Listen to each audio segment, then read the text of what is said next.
entre neurociencia y neuroderechos.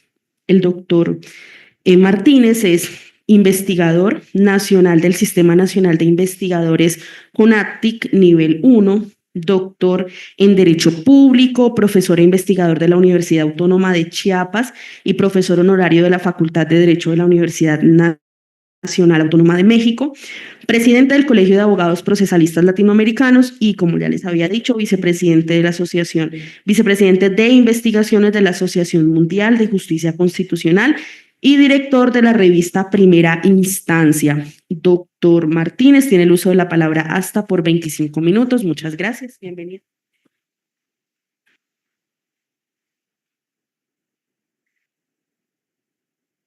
Gracias.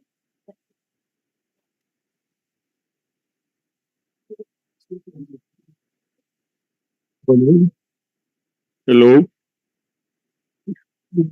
Hay que nos ayuden con estos. Bueno. ¿Estás ahí? ¿No? No se oye. El 8.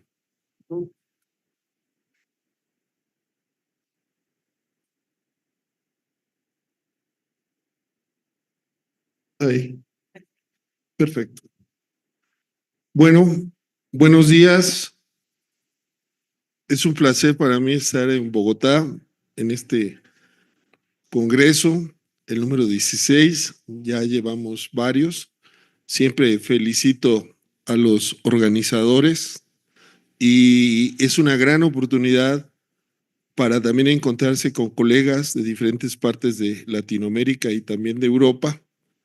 Y es prácticamente una fiesta del pensamiento jurídico y pues felicito por el nuevo nombramiento al nuevo presidente de la Asociación Colombiana, después de un gran trabajo de nuestro querido amigo René Alfonso.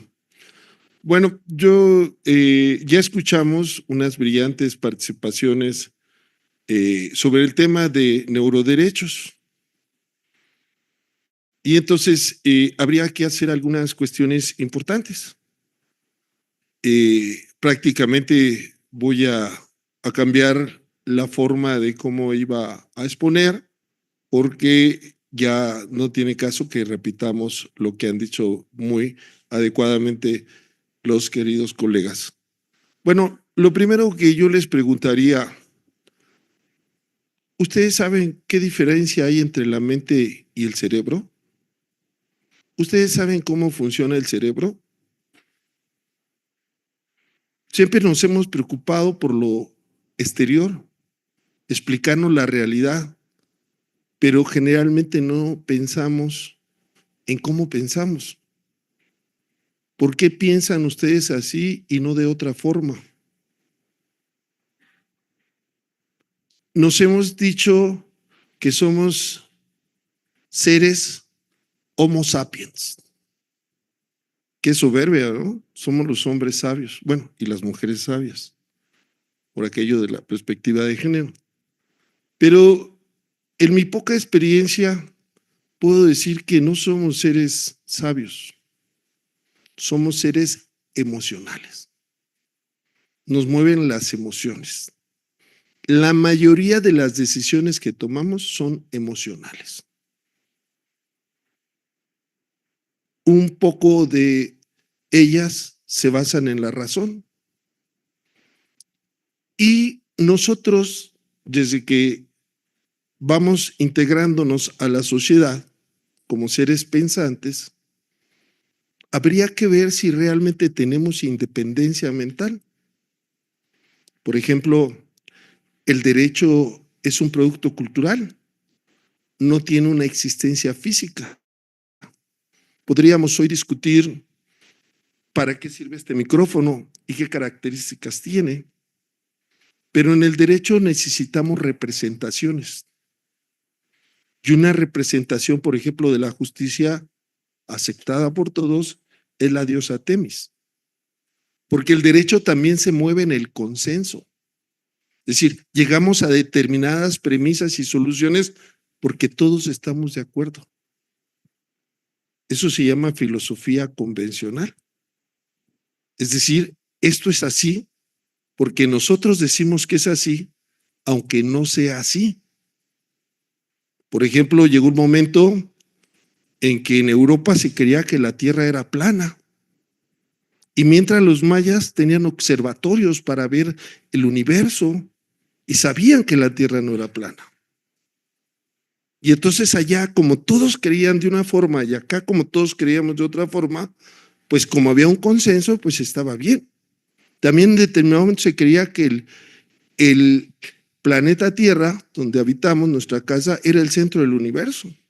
Inclusive cuando hubo personas que se manifestaron como Copérnico o Bruno, diciendo que no era así, pues inclusive les costó la vida a algunos, inclusive la privación de la libertad. ¿Qué quiero decir con esto? Que si bien es cierto, ya hablamos de los neuroderechos como algo extraordinario, realmente no es tan así. Por ejemplo, yo recuerdo cuando tenía 15 años, ya hace mucho tiempo, yo jugaba ajedrez con la máquina y me ganaba la máquina. Es decir, ya estaba programada para contestar diferentes movimientos. Pues eso era inteligencia artificial, porque detrás de ese juego no estaba otro ser humano. Algunas cuestiones que hacemos lo hacemos en base a la tecnología. Ahora, es cierto que hay una irrupción del mundo digital. Hoy se habla de la prueba electrónica en muchos códigos.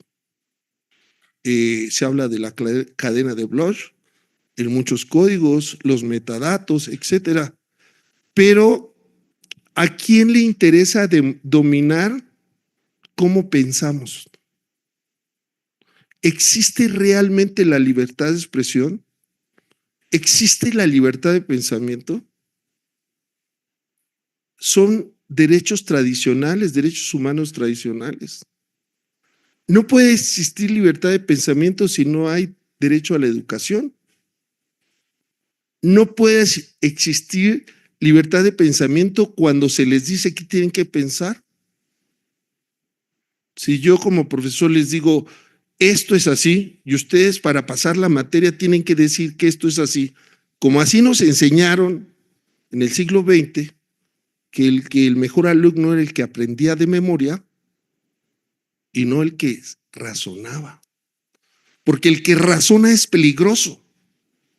Inclusive Lutero decía que la razón era la prostituta del ser humano.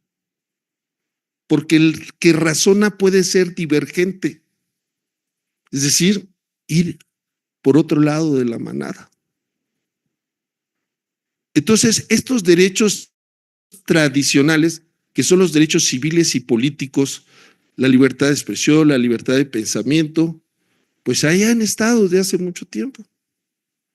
Hoy, por ejemplo, si nos preocupamos por la integridad de nuestra mente, integridad de nuestros pensamientos, podemos decir, por ejemplo, los medios de comunicación nos dan noticias que muchas veces son falsas.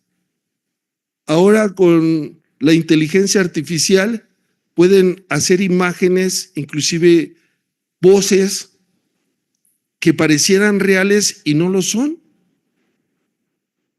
Y ahora que yo estaba investigando sobre las neurociencias, en primera, un concepto novedoso, pero tiene que haber un desarrollo que es la tecnociencia. Tiene que avanzar la tecnología.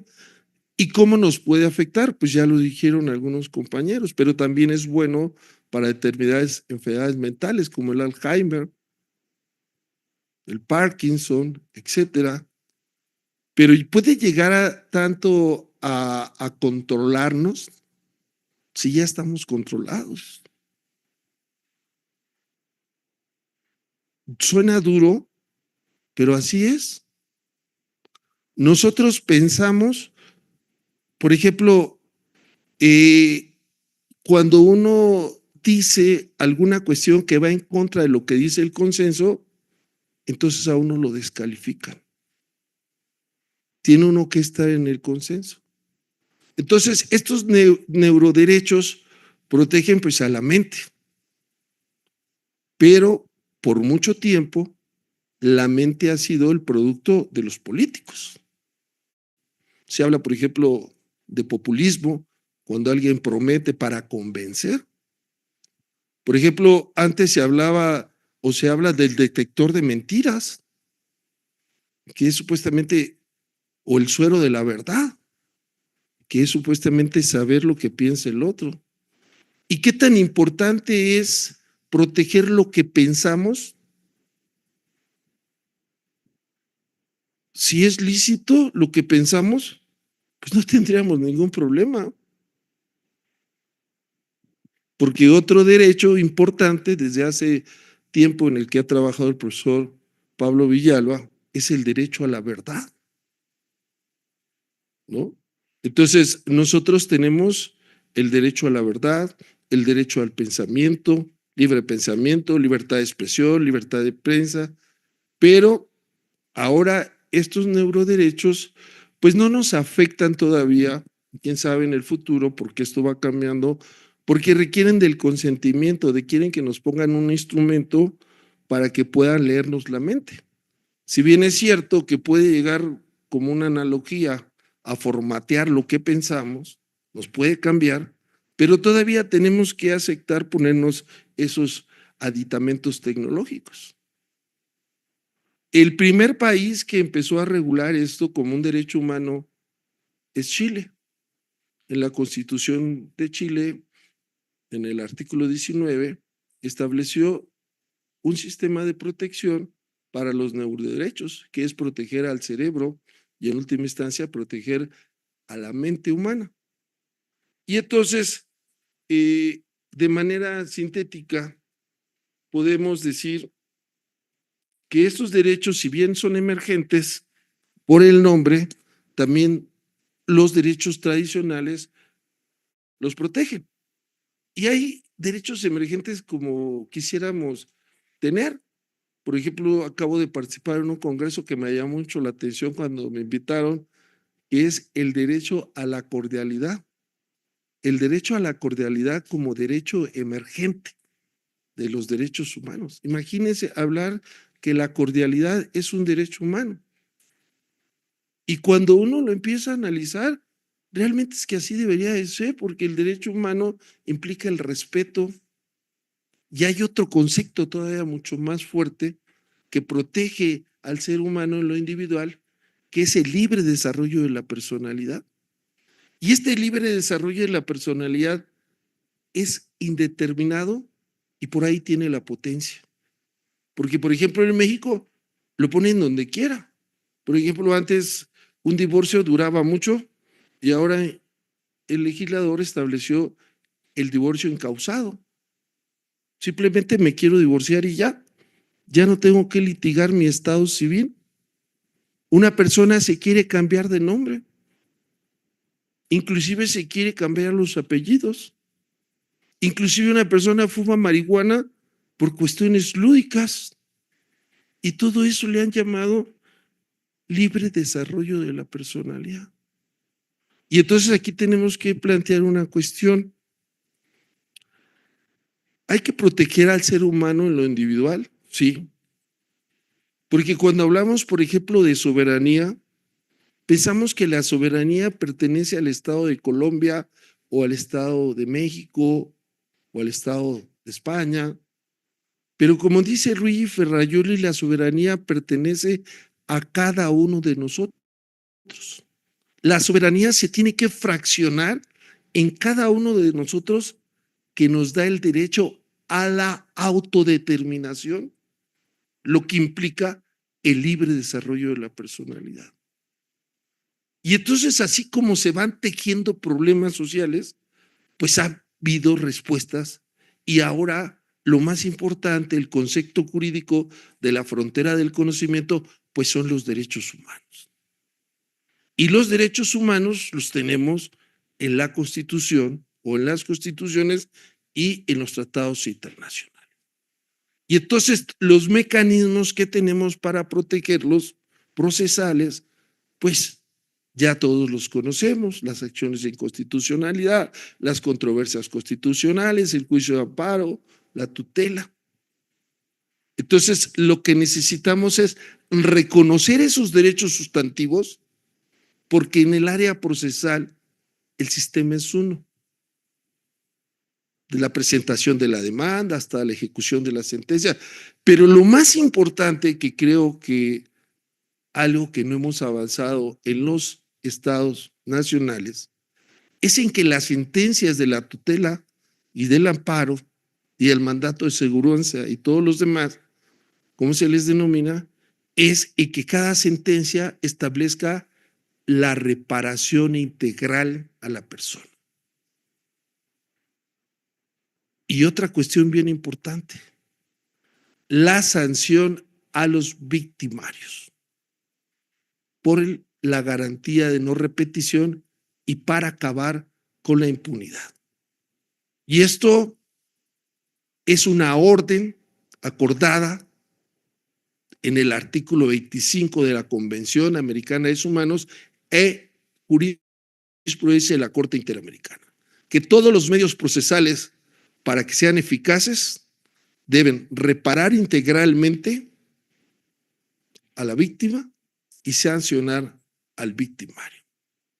La única forma de que avancemos es que tenga eficacia lo que se dice. Y en este sentido se ha criticado mucho. Muy bien, pero ¿cuánto?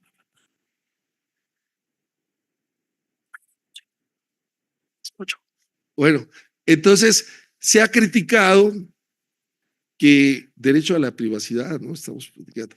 Se ha criticado mucho a la Corte Interamericana, que se tarda mucho en que se cumplan las sentencias o que no se cumplen. Inclusive se hacen estudios, como el doctor Jaime Cubies Cárdenas ha hecho algunos estudios sobre el cumplimiento de las sentencias de la Corte Interamericana.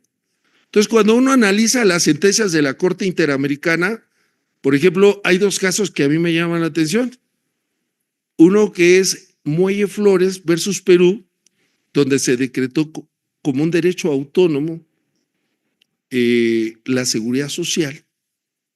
Fíjese bien, el artículo 26 que ya se mencionó sobre los derechos económicos, sociales y culturales, en su característica de progresividad, el artículo 26 de la Convención regula los derechos económicos, sociales, culturales y ambientales, pero no dice cuáles son. Los derechos civiles y políticos sí, cada artículo de la Convención lo explica de manera individual. Entonces la Corte ha venido haciendo una interpretación que es una interpretación teológica, que quiere decir que se tiene que cumplir con la finalidad. Y la finalidad de la Convención es proteger derechos humanos. Y entonces hay un caso, Manuel Muelle Flores, que estableció el derecho a la seguridad social como un derecho autónomo, exigible, universal, no solamente para aquellos que cotizan a la seguridad social, sino que el Estado tiene que garantizar para todos sin distinción. Bueno, pero lo interesante del caso, por el tiempo que duran los procesos, resulta que este caso viene de dos sentencias de la Corte, del Tribunal Constitucional y de la Corte Suprema, que ya les habían otorgado a este señor Muelle Flores el derecho a la seguridad social. Y llevaba 24 años y no se cumplía el fallo. Tuvo que llegar el caso a la Corte Interamericana y al contestar la demanda, el Estado peruano le otorgó la pensión por jubilación. Afortunadamente el señor vivía, tenía 88 años, no sé si todavía vive. Pero lo que quiero decir que el verdadero problema que tenemos, independiente de cualquier derecho sustantivo, es la eficacia del proceso. Y otro caso también con Perú, y digo Perú porque Perú es el estado que más condenas tiene 60 condenas. Creo que Colombia tiene como 30 y tantas, no recuerdo exactamente. Pero tiene 60 Perú. Y otro caso también muy interesante es el caso Comunidades La Oroya versus Perú, porque es un derecho humano que integra el derecho al medio ambiente sano y el derecho a la salud. Resulta que este problema estaba desde principios del siglo XX y había llegado el caso al Tribunal Constitucional y llevaba 17 años la sentencia y no se cumplía. Entonces, ¿cuál es el problema de que existan derechos sustantivos como los que hablamos hoy de los neuroderechos? La falta de eficacia de los órganos que tutelan derechos humanos. Llámese Tribunal Constitucional, llámense altas cortes, y en ese sentido, pues la Corte Interamericana lo que ha hecho es marcar parámetros, y parámetros tan sencillos como el plazo razonable. Por ejemplo, a México lo condenaron porque tuvimos en prisión preventiva a 2 personas 17 años en la cárcel. ¿Ustedes se imaginan qué es tener 17 años en la cárcel a una persona sin que haya sentencia? ¿Y el derecho a la libertad personal desde cuándo es? Entonces el problema no está en inventar nuevos derechos. El problema está en la ineficacia de los órganos jurisdiccionales para tutelar derechos humanos. Y ahora discutimos en abstracto si los tratados internacionales son superiores a las constituciones y se puede discutir mucho, pero a lo tonto. Porque desde que el hombre llegó a la luna en 1969, algunos de ustedes ni vivían, ¿no? Yo creo que la mayoría del auditorio no vivía en 1969. Bueno, en 1969 suceden 2 cosas muy importantes. Uno, se crea la Convención Americana de Derechos Humanos y otro, se crea la Convención de Viena sobre Tratados. Y desde esa fecha, en el artículo 27 de la Convención de Viena, se dice que ningún Estado puede invocar normas nacionales para desconocer normas de los tratados. Entonces, jurídicamente, hay una jerarquía de los tratados sobre el derecho nacional.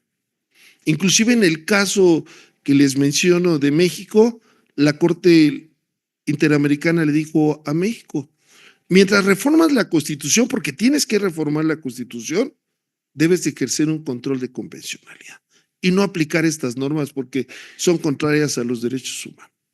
Y México todavía está discutiendo esto sobre la jerarquía. Y este derecho de los derechos humanos convencional es tan interesante porque inclusive nuestras cartas constitucionales lo tienen un principio fundamental, que es el principio pro homine. ¿Qué significa el principio pro homine? Aplicar el catálogo donde tenga la mejor protección posible o el menor perjuicio. Pero esto solamente lo vamos a hacer frente al caso concreto.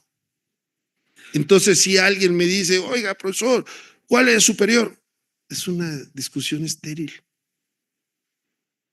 Tenemos que estar en la realidad, y eso es lo que nos ha tenido a los abogados por mucho tiempo atrapados, porque nunca vamos con la realidad. Siempre vamos con los dogmas. Por ejemplo, nos dice a nosotros que las constituciones hay que defenderlas. Y yo pregunto, ¿no hay que defender mejor al ser humano? ¿Las constituciones qué son? Son instrumentos que inventa el ser humano para vivir supuestamente mejor. Pero ¿cuáles son los intereses realmente que importan? Es muy difícil ser inteligente. La mejor definición de inteligente es el dominio de las pasiones, que esa definición es de Aristóteles. Porque en aquellas épocas pues no había televisión, ni había Netflix, ni nada. Lo que veían era el cielo y se veían a sí mismos hacia adentro. De hecho, Aristóteles hablaba ya de los sentidos del ser humano y hablaba de 2 sentidos. Los seres humanos tenemos 2 sentidos, decía. los sentidos externos, que son los 5 que conocemos, y los sentidos internos. Y un sentido interno es la memoria. Cuando ustedes recuerdan algo, muchas veces si es bueno se alegran, si es triste, pues lo contrario. Otro sentido interno es la creatividad, porque el ser humano es creativo, inventa, busca solucionar problemas. La tecnología se inventa para bien del hombre, que se utilice para otra cosa es diferente. Por ejemplo, ahorita aquí estamos platicando y resulta que la India y Pakistán, que tienen armas nucleares, están casi en guerra. Y resulta que Europa está contra Rusia. Inclusive Inglaterra se salió del grupo de Europa a través de un Brexit, pero ahora está dentro de Europa otra vez, porque inclusive manifiestan que van a utilizar armas nucleares. Imagínense. Entonces, si tiran una bomba nuclear, nos morimos todos, donde sea, por la radiación. Entonces, hay cosas más importantes por qué preocuparse, pero eso no está. En Palestina están masacrando a los palestinos. Los han bloqueado, muchos niños mueren todos los meses, todos los días, porque no reciben alimentos, se mueren de hambre. Esa es la realidad en la que estamos. Entonces, lo que necesitamos es eficacia. ¿Para qué se inventó la ONU? Para solucionar las controversias de manera armónica. Pero ¿qué pasa? Hay países como Estados Unidos que invade el nombre de los derechos humanos a otros países y también en nombre de la democracia. Y resulta que ellos ni siquiera aceptan la jurisdicción de la Corte Interamericana y ni siquiera han firmado la Convención Internacional de Derechos del Niño. Entonces, ¿qué necesitamos? Eficacia. Porque lo único que puede tener a los arbitrarios es la jurisdicción. Pero la jurisdicción tiene que partir de la realidad, no de la ficción del derecho. Y fíjense, ya los romanos nos habían dicho desde hace mucho una palabra poderosísima, una frase: el derecho nace en el hecho. Es decir, el derecho nace en la realidad. Y nosotros nos hemos tapado los ojos por ver más un sistema de normas jurídicas con la teoría pura del derecho, diciendo que el derecho es algo independiente, cuando el derecho sirve para solucionar problemas de nosotros, de la gente. ¿Y qué somos los abogados como operadores jurídicos? Promotores de la solución de problemas, de conflictos y prevenir conflictos y solucionarlos de forma razonable o razonada. Me quedan 40 segundos, así que los invito a que contemos. 37, 38. Bueno, pues muchas gracias. Espero que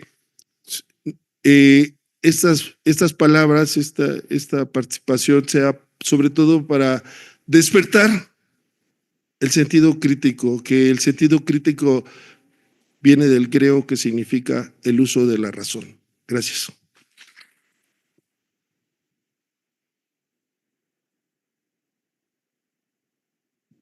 Bueno, con la intervención del doctor Martínez damos por terminada esta primera fase